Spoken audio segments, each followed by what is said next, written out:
bueno, esto no habíamos llevado a nada.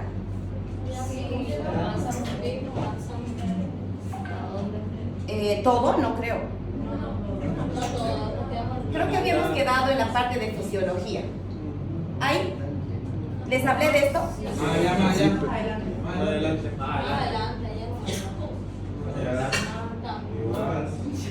O sea, todo.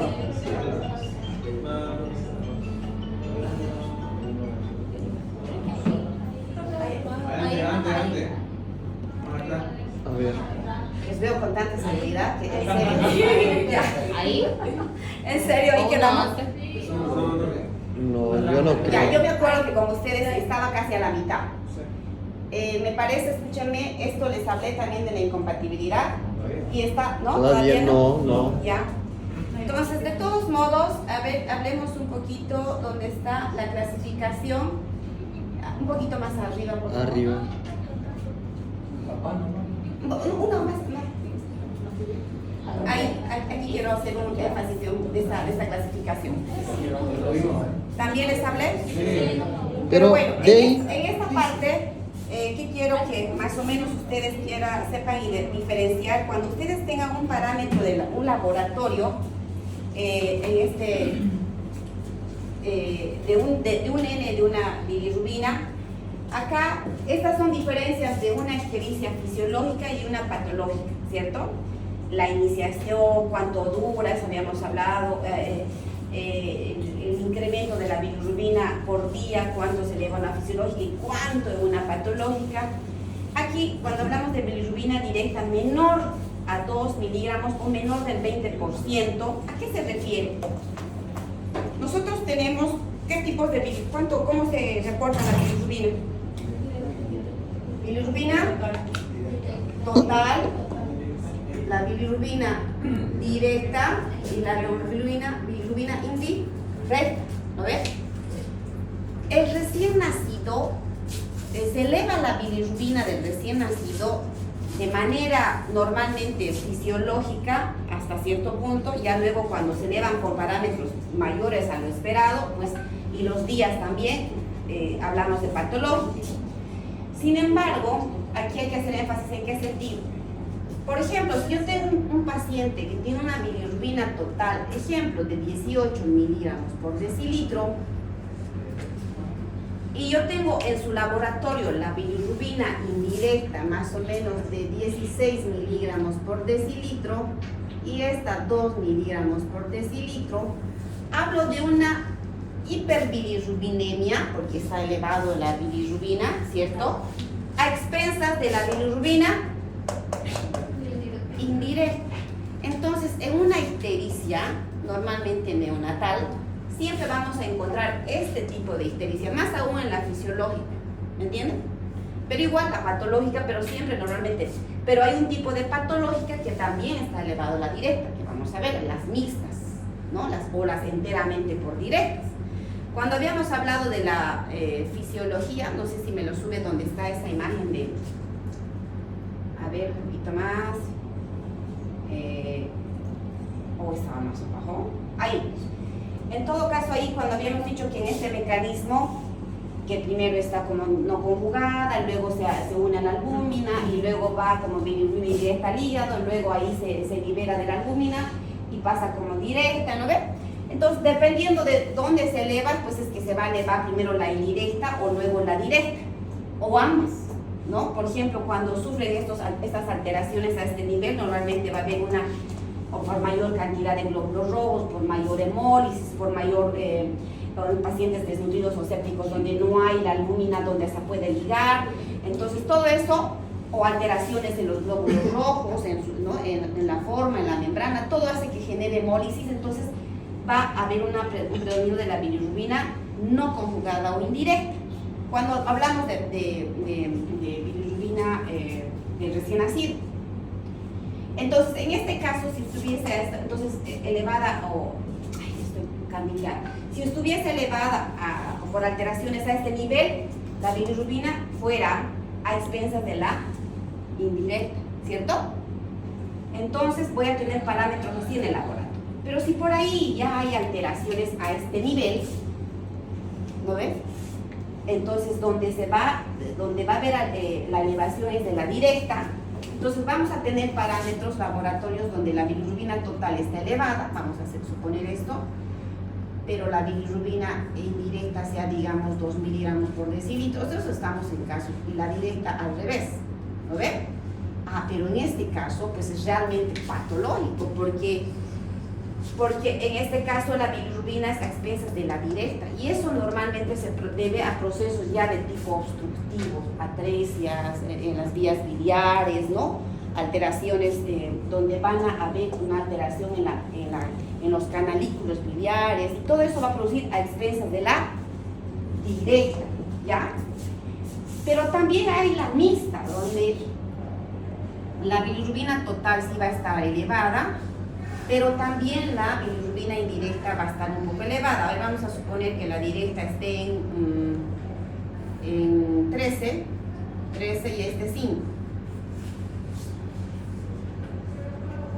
¿Cómo puedo saber si es mixta? Porque volvamos atrás, por favor, donde estábamos hace rato.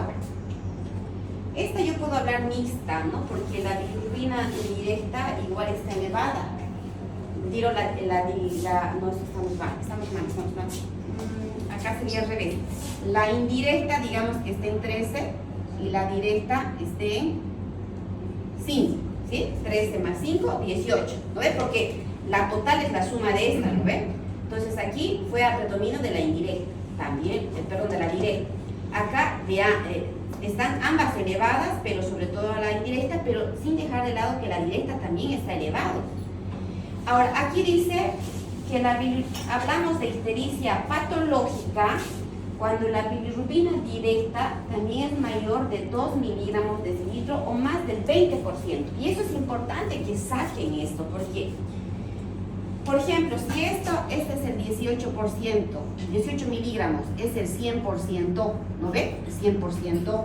La directa, ¿cuánto es? 5 miligramos, ¿cuánto es? A ver, alguien que me lo saque. La calculadora, 5% dividido entre 18. ¿Cuánto es? ¿Cuánto? 27%. Entonces, yo tengo la obligación, cuando yo tengo estos parámetros así, de sacar el total o el porcentaje de la directa también. Porque aquí está más del 20%. Dice más del 20%. ¿Sí? Entonces, en esta, si bien es a expensas de la indirecta, o sea, la total está elevada a expensas de la indirecta, que es típica de un neonato, pero también está la directa. Entonces, aquí yo hablo de una hiperbilirrubinemia de tipo mixta, ¿sí? Mixta. Y las mixtas, en las diapositivas que estábamos hace rato en ese gráfico, vamos a ver que hay, por ejemplo, en la sepsis, el hipotiroidismo, ¿no? En esos casos de asfixia o acompañadas de sepsis neonatal, puede haber estas enfermedades también de ictericia de tipo mixta, ¿no? Y a veces el abordaje es muy diferente, ¿no? En cuanto al tratamiento también y en cuanto al seguimiento de estos pacientes. Por eso es tan importante chequear esto y sacar siempre el porcentaje de las bilirrubinas. Esto no les había indicado la anterior vez, me acuerdo. Pero entonces ahora ya saben, ¿ya? Por eso es importante. Por ejemplo, las hepatitis, ¿cuál creen que de estos tres ejemplos va a ser el representante? En la, no, en esta no. En esta será porque la directa, ¿no? Porque existe un proceso inflamatorio de tipo estructural en la hepatitis, ¿no? Entonces, sobre todo la tipo directa. Entonces es muy diferente. Entonces, o si tengo esta, por ejemplo, si tengo un niño histérico de 1 mes y medio, de más o menos 1 mes, tengo este parámetro, yo no le voy a poner fototerapia. ¿Ustedes creen que le voy a poner fototerapia a este paciente? No, porque cuando está elevado a expensas de la directa, el tratamiento es un problema más de tipo hepático, obstructivo, o bien capaz hasta infeccioso, una hepatitis, ¿no ve? Entonces, no, la fototerapia no le va a hacer nada a este paciente, pero sí actúa cuando la bilirrubina es a predominio de la indirecta.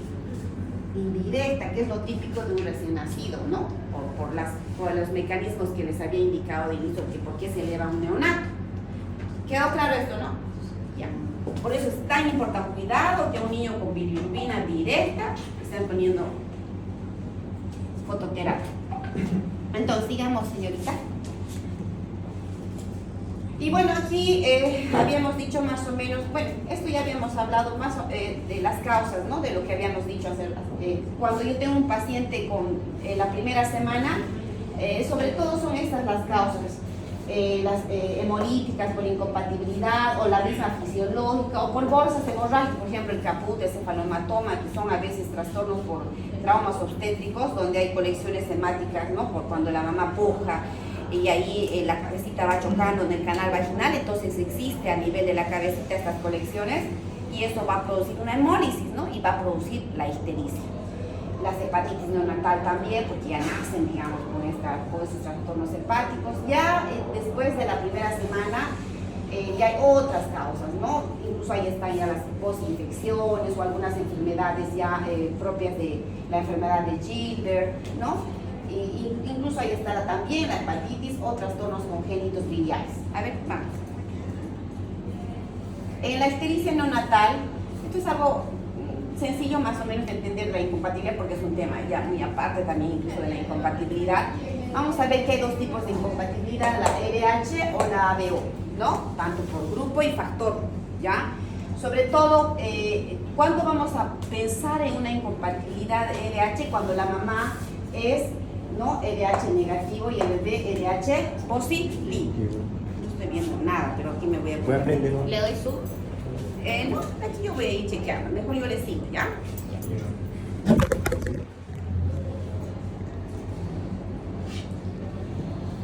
Entonces ahí estamos en incompatibilidad RH, ¿no? Entonces cuando la madre es RH negativo y el bebé es RH positivo, vamos a ver que una primera etapa existe como una sensibilización, salud proyecta, existe una sensibilización del recién nacido y de la madre en realidad. Entonces lo que va a hacer ella que va a producir unos anticuerpos, ¿no ve? Anticuerpos, pero estos anticuerpos de tipo inmunoglobulina no van a pasar a través de digamos a través de la vía transplacentaria, entonces como que en el primer bebé no va a funcionar mayor problema, ya porque son moléculas grandes de tipo IgM. Pero cuando esta madre tiene un segundo bebé, ahí sí pudiera producir efectos bien catastróficos, muchas veces hasta abortos o producir el hidrops fetal o producir trastornos histéricos con Gernitterus, que vamos a ver adelante más o menos a qué se refiere eso, donde sí va a producir hemólisis incluso en el bebé. Entonces esto va a hacer que ya cuando esté sensibilizado o cuando la madre que es RH negativo tiene otro bebé que es RH positivo, ahí sí se va a producir inmunoglobulinas de tipo IgG, donde sí va a pasar lo que es toda la vía transplacentaria, incluso también puede atravesar la barrera hematoencefálica y llegar incluso a nivel cefálico este tipo de sensibilización, y que va a hacer que el paciente tenga todos los trastornos que contempla la incompatibilidad. En la incompatibilidad ABO es cuando la madre es ORH positivo y el bebé es A o B positivo, ¿no? Entonces existe ahí una incompatibilidad, pero si la madre es al revés, no se produce, o sea, si la madre es A y el bebé es O, no se produce la incompatibilidad, pero si la madre es O y el bebé es A o B, se produce la incompatibilidad, y normalmente esto ya viene de plano en el primer embarazo ya. Sin embargo, vamos a ver que la clínica es muy diferente de la incompatibilidad en cuanto a la gravedad, en cuanto a la presentación de la incompatibilidad RH y también de la incompatibilidad ABO. Pasemos.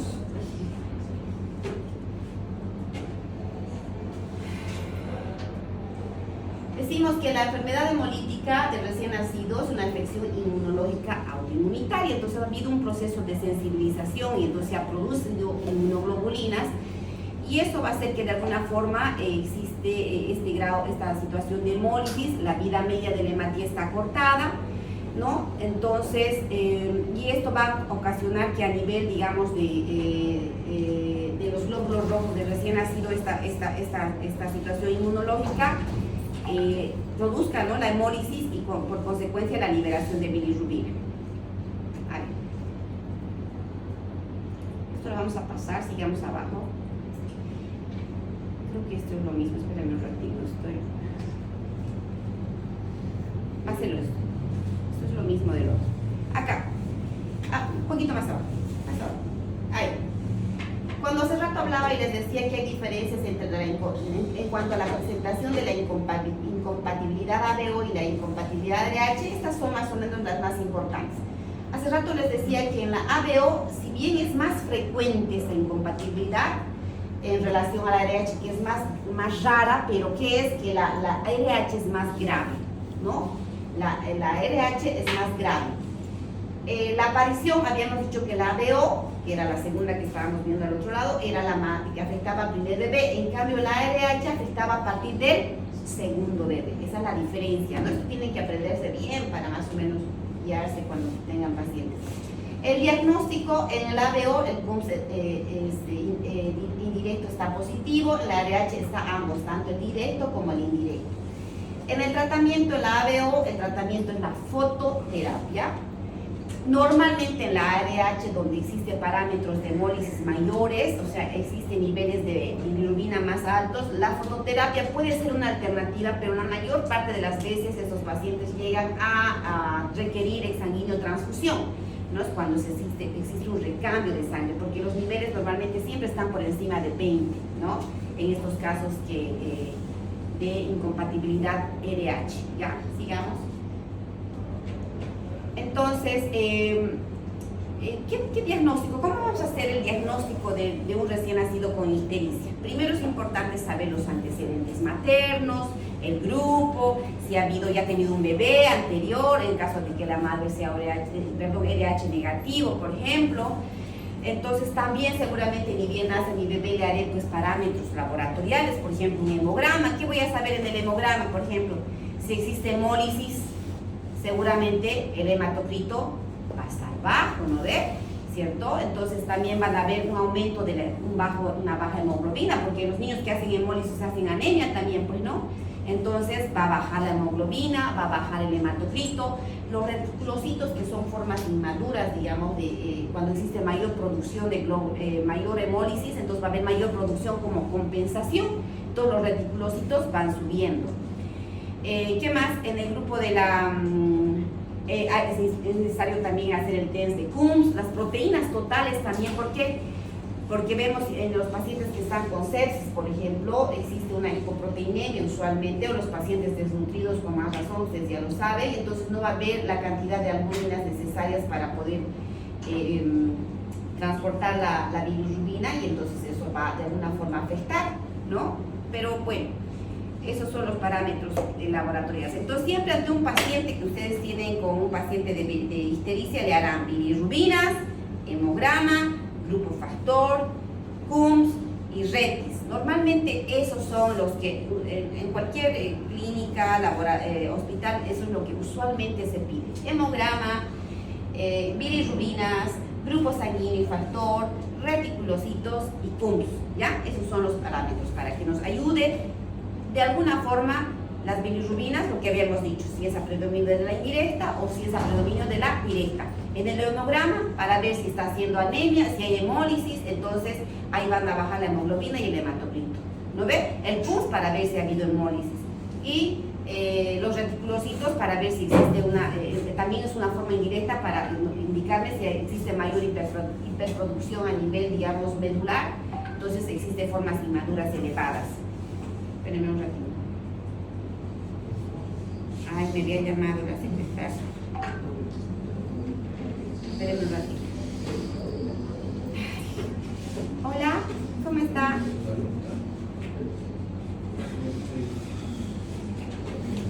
Ah, ya 403. Ya, el aula no es el problema. Esto es en el bloque 8, ¿no? Ay, ya. Yo creo que con el otro grupo directamente ya voy a pasar allá. Ya, muchas gracias. ¿Ya? Dale. No, como ustedes decían, no, porque ya no vamos a estar de aquí para allá de correteos. Yo creo que aquí nomás ya nos juntamos, además ya ha pasado el tiempo. ¿Sí? ¿Correteamos? Ajá, Ya. sí, sí. Ya. Entonces, ¿qué hacemos? Entonces, también es importante hacer otros exámenes también. Seguramente si tengo un recién nacido con una bilirrubina o con un paciente de ictericia mixta o un paciente con ictericia predominio de la directa, ¿no ve? ¿Qué le voy a pedir? Una ecografía, ¿no? Para ver si existe algún daño a nivel hepático, algún daño estructural del hígado, ¿cierto? Entonces tengo que pedir, pero no a todo recién nacido con ictericia le debo pedir ecografía, ¿sí? Porque las más de las veces en los niños con ictericia es a predominio de la indirecta, ¿ya? De la indirecta. Entonces esos pacientes no tengo que pedir ecografía, por si acaso. Pero si es a predominio de la directa o mixta, tal vez ahí sí en la mixta, pero en la directa sí es obligatorio, ¿no? Debo pedir una ecografía. Ahí le pediré transaminasas, le pediré fosfatasa alcalina, que son parámetros también laboratoriales que nos indican daño estructural a nivel hepático, ¿sí? Por si acaso, en esos casos. Bueno, otros exámenes paraclínicos también podría haber, si es que, digamos, yo sospecho un trauma obstétrico, para ver si hay colecciones hemáticas, una radiografía de cráneo o de huesos largos, para ver si hubiese algún otro dato laboratorial que nos diga por qué está haciendo el paciente bilirrubina. Esos son casos ya muy raros, pero se piden. También debo pedir en los pacientes, hay algunos, han visto que en TORCH, ¿se acuerdan en TORCH? Que hemos visto que en la mayoría de los cuadros de TORCH, de citomegalovirus, toxoplasmosis, rubiola, sífilis, en la mayoría puede haber casos de ictericia. Es un signo bien presente en la mayoría de estas infecciones neonatales. Entonces, si tengo y normalmente estos pacientes hacen ictericia de tipo mixta, por si acaso, ¿ya? Los pacientes con TORCH. En estos pacientes lo que normalmente hacemos es hacerles también, si veo que tengo mi bilirrubina mixta, entonces le pediré también serología para este tipo de gérmenes, ¿no? Para investigar. Entonces, eso, por eso decía ahí la serología.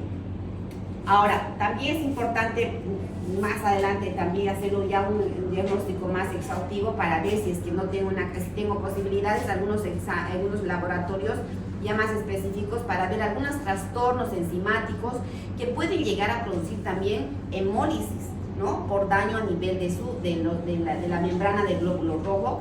Entonces también se puede investigar este tipo de patologías, ¿no? Cultivos, también cultivos, ¿por qué? Porque se ha visto que, lo que les decía hace rato, la sepsis es una causa también importante de ictericia, ¿ya? Y la sepsis puede llegar a producir ictericias de tipo mixta. O alteraciones de las proteínas, por ejemplo, en pacientes desnutridos, ¿no? Aquellos que tienen, por ejemplo, retardo de crecimiento intrauterino, que son bebés que nacen bien pequeñitos, o sea, término, pero son bien pequeñitos, tanto en tamaño como en peso y la cabecita, por desnutrición, ¿no? Entonces, o por algún trastorno en la irrigación, qué sé yo, que no ha podido desarrollarse adecuadamente, entonces también va a haber una carencia de proteínas y entonces puede haber también ictericia, ¿ya?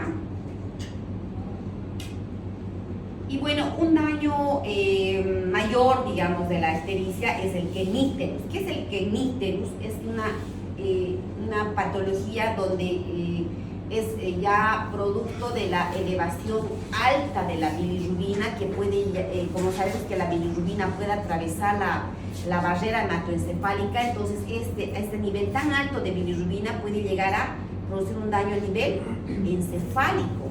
Entonces, cuando tenemos bebés que tienen parámetros de bilirrubina altos, normalmente mayor a 25 miligramos por decilitros, hay que sospechar que este paciente no esté haciendo un kenicterus, que es la impregnación del encéfalo, sobre todo a nivel de los ganglios basales y tallo cerebral, que va a producir el daño. Entonces, cuando existe esta impregnación del encéfalo de la bilirrubina, por tanto, niveles tan altos, es que va a producir algunos síntomas. Por ejemplo, esta bilirrubina va a producir que en una primera etapa va a ser paciente que no está succionando, que tiene un llanto un tanto agudo, incluso va a estar estupuroso, puede tener convulsiones o hipotonía, ¿no?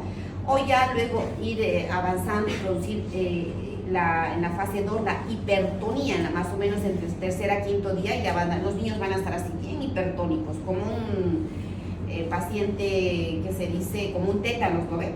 Así, yo he visto un paciente así que se ponía como que, y era por histericia, porque ya estaba haciendo hemísteros.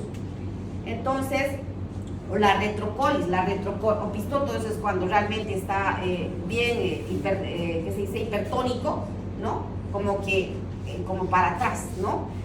Y la retrocolis lo mismo, con la cabeza así, como que hacia atrás, por la bastante hipertonía que tiene. Hasta hipertermia pueden hacer por histericia, ¿ya? Y quedarse así, le cuento, yo tuve una paciente que la mamá la trajo, realmente parecía un pollito piolín, amarguísimo. Y a ese paciente, pues de plano se le hizo la exsanguinotransfusión, pero seguramente el paciente ya, pues cuántos días ya estaba en casa, ¿no ve? Con la ictericia que le produjo, pese a la exsanguinotransfusión, la paciente quedó con trastornos motores de hipertonía, caminaba así, ya de grandecita ya la vi después, pero quedó así con esa secuela de hipertonía, con ciertos retrasos psicomotor, con sordera también. Entonces, todo por consecuencia de la bilirrubina que llegó a afectar a nivel del encéfalo, ¿ya? Entonces, hay una fase aguda de la encefalopatía que se llama la encefalopatía bilirrubinémica cuando ya afecta a nivel del encéfalo, y también la crónica. En la aguda es todo lo que más o menos les dije hace rato, pero en la crónica, cuando ya existe, en realidad ya son las secuelas de lo que queda, que es la parálisis cerebral, que es la displasia del esmalte dentario, la parálisis de la mirada, y también va a haber retardo mental, a lo que les decía hace rato, pérdida de la audición. Entonces ya son secuelas de la ictericia y la encefalopatía bilirrubinémica. Es importante cuando yo tengo un paciente con ictericia, más o menos, uno, habíamos dicho que yo puedo guiarme a través de la escala de Kramer. ¿Se acuerdan del muñequito que les mostré? ¿Se acuerdan? Bueno, yo puedo, hasta aquí puede estar 9, hasta aquí puede estar 9, 12, ¿no? Esa es una escala que yo clínicamente puedo saber, pero eso me guía simplemente clínicamente. Pero seguramente yo le pediré a mi paciente los niveles de bilirrubina. Y esto se llaman normogramas, que me ayudan para qué? Para yo tomar la conducta. Una vez que yo tengo la bilirrubina, yo digo, a ver, ¿le pondré fototerapia a mi paciente o requerirá exsanguinotransfusión? ¿Me entiendes? Eso va a depender del nivel de la bilirrubina, de los días de vida que tiene mi paciente. Por ejemplo, aquí les voy a mostrar. Por ejemplo, no sé si lo logran ver acá. Esta línea, Creo que sí. acá, por ejemplo, me dice las horas de vida, 24 horas, ¿no? 48 horas, 72, 96. No va a ser lo mismo que yo tenga un paciente, por ejemplo, de 48 horas y su bilirrubina esté, ejemplo, digamos acá, que esté en 11. A este paciente yo ya debo considerar fototerapia porque entiendo que tiene 48 horas. Esta línea, primero les voy a decir, estas son las horas o los días de vida. Acá está el nivel de bilirrubina, ¿ok? ¿Qué son estos? Estos es el parámetro que me indica que a partir de ahí yo debo indicar fototerapia. Pero ¿por qué hay 3 líneas? Porque si el paciente cae en esta línea, es cuando el paciente tiene factores de riesgo y es prematuro. Infantes de factor de riesgo, o sea, prematuro más factores de riesgo. Ahorita vamos a indicar en otra diapositiva cuáles factores de riesgo. Acá, cuando mi paciente tiene un riesgo mediano, o sea, es a término, pero además tiene factores de riesgo. Y acá mi paciente no tiene factores de riesgo y además es a término. Entonces, es diferente el parámetro, ¿ok? Es diferente los parámetros. Por ejemplo, si yo tengo un paciente que tiene 48 horas de vida, qué sé yo, es séptico, con asfixia perinatal, tiene factores de riesgo, ¿no? Es un paciente prematuro, 34 semanas, entonces, yo debo tomar en cuenta este parámetro, ¿sí? Porque es prematuro y tiene factores de riesgo, ¿ok? Si mi paciente tiene 48 horas y tiene factores de riesgo y mi paciente tiene, digamos, 12, ¿necesito fototerapia? Sí, porque ha pasado la línea de límite. Pero si mi paciente ya tiene 5 días de vida, el mismo, es prematuro, pero también tiene factores de riesgo, y es prematuro, pero ya no tiene 48 horas, tiene 6 días de vida, tiene 12. ¿Necesita fototerapia? No. Por eso no es lo mismo tomando en cuenta los días de vida, por más que sea el mismo paciente, pero si es un niño ya que tiene más 6 días de vida, no necesita fototerapia. Para esto me sirve este normograma, ¿ya? ¿Ok? Y si yo tengo un paciente que tiene 38, o sea, a término, ¿no ves? 38 semanas de edad gestacional, pero sí tiene algunos factores de riesgo. ¿Qué tal si es asfíxico, está con sepsis? El nivel para este paciente, para considerar la fototerapia, es ¿cuánto? Más o menos 10, 11, 12, 13, más o menos 13 y un poquito más, ¿no ves? 13. Si yo tengo, digamos, mi paciente que tiene 14, necesito, ¿no? Si es por más que sea a término, necesita. Y aquí, si es a término, su parámetro para indicar, si fuera 48 y es a término sin factores de riesgo, su parámetro es por encima de 15. ¿Sí? ¿Se entiende esto? Ya. A ver, pasemos a la siguiente diapositiva. Acá es lo mismo. Por ejemplo, en este paciente lo mismo, es estos factores con factores de riesgo, prematuro, a término con factores de riesgo, y este es a término sin factores de riesgo. Este paciente de 48 horas, prematuro con factores de riesgo, si su nivel de bilirrubina es 15, 16, 17, ya ni siquiera yo considero fototerapia. ¿Qué considero? Exsanguíneo transfusión, directo. ¿Me entiendes? Directo. Entonces yo tengo un paciente de 48 horas y ya tiene ese parámetro, o sea, 48 horas, tiene 17 más o menos de bilirrubina, con esas características, prematuro y factor exsanguíneo transfusión. Entonces, y lo mismo en los otros casos, como les he dicho en el anterior ejemplo. Entonces, para eso me sirve, para tomar determinaciones. ¿En base a qué? A las horas de vida, el nivel de bilirrubina y si es prematuro o con factores de riesgo. ¿Sí? Entonces hay que analizar bien utilizando esto. Yo, si tengo una bilirrubina y digo, ¿y ahora qué hago con este paciente? Voy a decir, o sea, ¿será que necesita bilirrubina? Si digo, fototerapia o no. O, quién sabe, simplemente necesita observación. Por ejemplo, vuelva acá, por favor. Por ejemplo, si yo tengo un paciente sin factores de riesgo, no veo un paciente que está con 7 días, 6 días de vida, no tiene ningún factor de riesgo y está un poco amarillo, yo lo veo, está amarillito. Le pido la bilirrubina, tiene 6 días y su bilirrubina está en, digamos aquí, o 2, no es aquí 2, ejemplo, ¿no? Capaz yo me asustara. Yo digo, ay, tiene 12 bilirrubina, pero tiene ya 6 días de vida y no tiene ni siquiera factores de riesgo. Yo no lo voy a meter ni a fototerapia, peor, exsanguíneo transfusión. Simplemente lo observaré. Le diré, señora, vuelve aquí a 24, 48 horas, veamos si está subiendo el nivel de bilirrubina, capaz si yo considero, le hago un nuevo control, ¿cierto? Pero es más riesgoso normalmente si el paciente es más pequeñito. Ahí tengo que hacerle más, un seguimiento más continuo. Ya a partir de los 6-7 días difícilmente sube ya nivel así alto. Normalmente no es tanto, pero sí estos primeros días como que hay que estar pendiente de los bebés, los primeros días de vida. ¿Ya? ¿Ok? Pasamos a la siguiente. Esta es otra forma también de, un poquito, enfóquemelo por favor. gracias. Para ver ya como cuadros estandarizados. Por ejemplo, mírense, manejo de la hiperbilirubinemia en recién nacidos a término. Incluso hay también otros cuadros donde ustedes van a encontrar en pretérminos, ¿sí? Aquí ya me dice con parámetros ya está, sin necesidad de utilizar esas curvas. Por ejemplo, si yo tengo un paciente de 24 a 48 horas, si tiene 12 ya considero fototerapia. Si tiene 49 a 72, 15. Si tiene más de 72, 17. Esto de aquí siempre preguntan. En internados y todo. Si mi paciente tiene 24 a 48 horas, ¿cuánto es su nivel de inicial para iniciar fototerapia? 12. Si tiene 49 a 72, 15.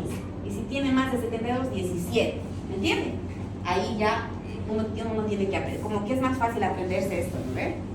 Y para fototerapia es 20, 25 y siempre más de 25, ¿no? Entonces, eso. Entonces, esto es para lo que es la...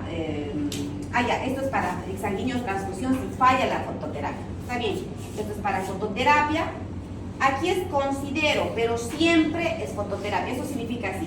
Yo puedo determinar iniciar de fototerapia con esto, pero también puedo observar, pero siempre debo ponerle fototerapia si está encima de 15.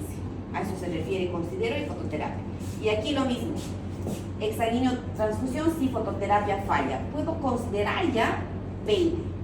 O bien todavía mantenerlo con fototerapia. Lo controlo después, pero si es que sí está por encima de 25, ya no considero ni siquiera fototerapia. Le hago sí o sí la exsanguíneo transfusión. ¿Ya? Es más o menos así como se lo interpreto. Sigamos ahí. Lo que les decía hace rato, ¿se acuerdan que hablábamos de la línea, que había una de bajo riesgo, mediano riesgo en ese normograma? ¿Se acuerdan? Entonces, estos son los factores de riesgo. Ya, normalmente donde yo debo considerarlo a mi paciente con factores de riesgo cuando tienen estas situaciones: hipoxemia, acidosis, insuficiencia respiratoria, hipoalbuminemia, hemólisis, sepsis, letargia, o bien algunas sustancias que compiten con la albúmina, la acidosis. Todo eso son datos que me pueden puedo considerar como factores de riesgo, ¿no? Pasemos. En el tratamiento, la terapia es la eliminación de la bilirrubina por vías alternas de la excreción y la remoción mecánica de la bilirrubina.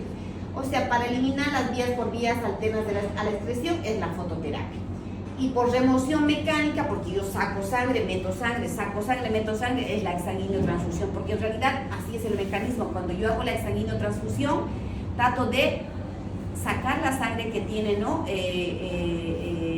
Todos estos, que se ha producido la hemólisis por la incompatibilidad, para poner una sangre nueva. Por favor, siga adelante. Entonces, la fototerapia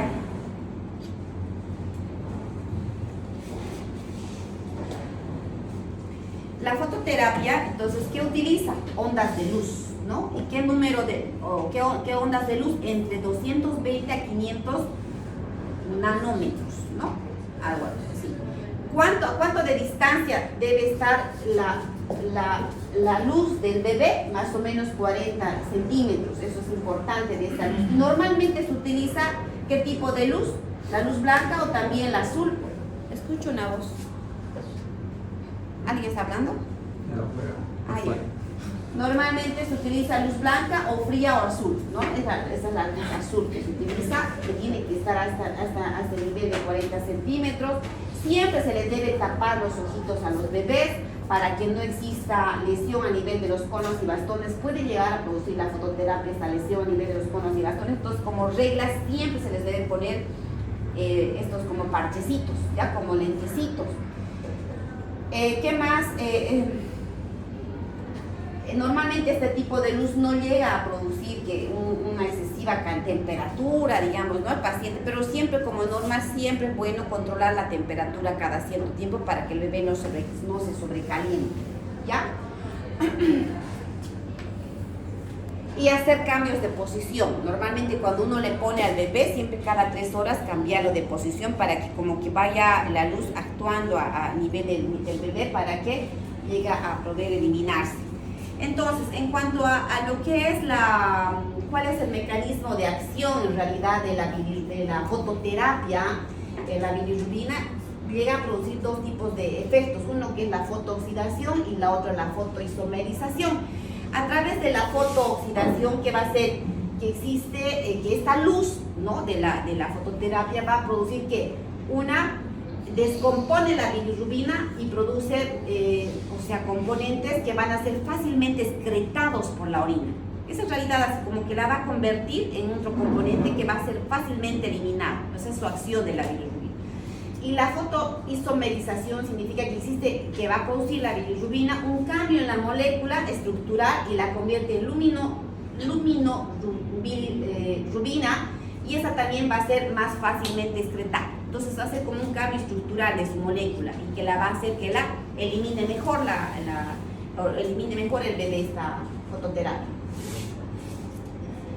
En esto, por ejemplo, antes pensaban que la luz del sol podía actuar algo, ¿no? Pero en realidad no está indicado. No está indicado. Uno, porque produce rayos que pueden ser dañinos para la piel, la luz del sol, al bebé ponerlo directamente, ¿no? Y vemos que de alguna forma los niveles que necesita el bebé,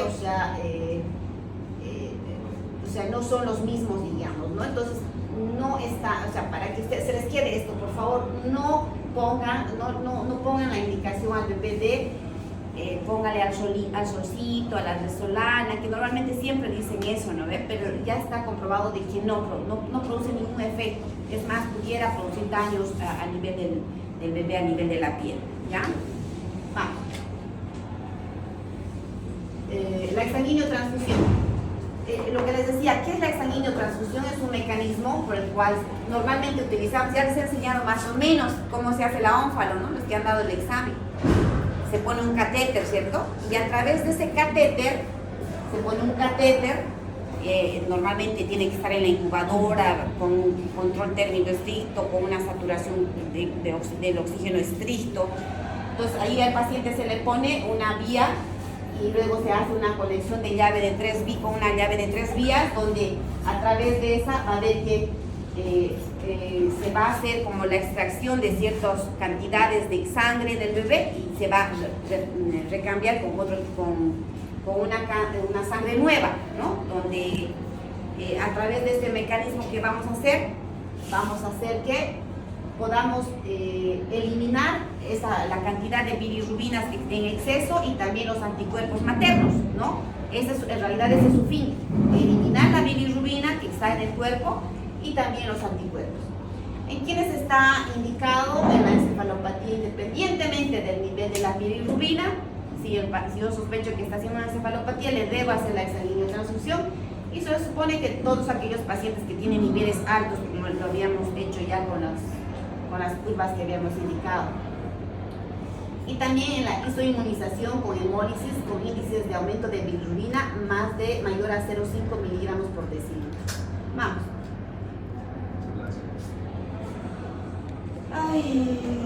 Bueno, eso es lo mismo, procedimiento eficaz para eliminar los componentes sanguíneos anormales y también se supone las toxinas circulantes, se extrae gradualmente la sangre del niño y se reemplaza con sangre total y también con plasma fresco congelado. Los objetivos: retirar los glóbulos sensibilizados, la bilirrubina, los anticuerpos, aportar albúmina y corregir la anemia, se supone, ¿no? Ya, allá no hay más. Ya. ¿Hasta qué hora pasa?